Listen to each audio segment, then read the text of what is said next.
انتخابات تنها سیاست نیست، برای شما لبخند و لحظه های شاد هم می آورد.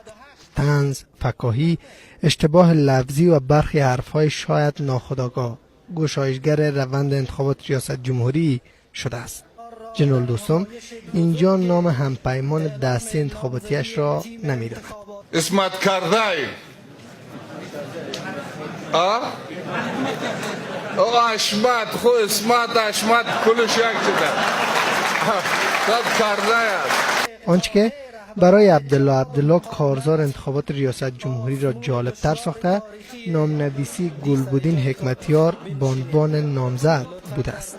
یک چیزی که واقعا جالب توجه بود بیشتر و از او استقبال میکنیم، شرکت یکی از چهره هایی که 5 سال قبل در سنگر جنگ میکرد با مردم افغانستان، امروز دیروز مدیدم صحنه را که امضا کردن. اما براسی آقای حکمتیار، در دسته انتخاباتی شما چرا هیچ چهره از قوم هزاره دیده نمی شود؟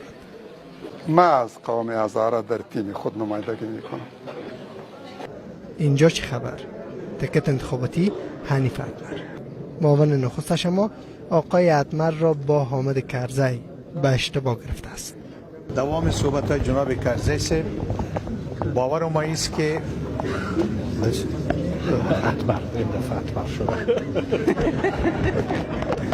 محمد محقق هم فارغ از جو لبخندساز نیست.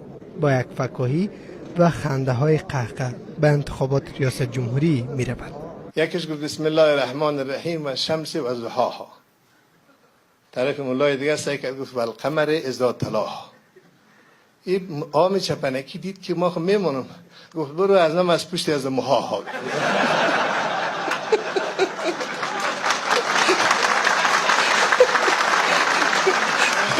از همه که بگذریم، حکیم تورسن است که نامزدیش در انتخابات ریاست جمهوری در شبکه‌های اجتماعی گل کرده است.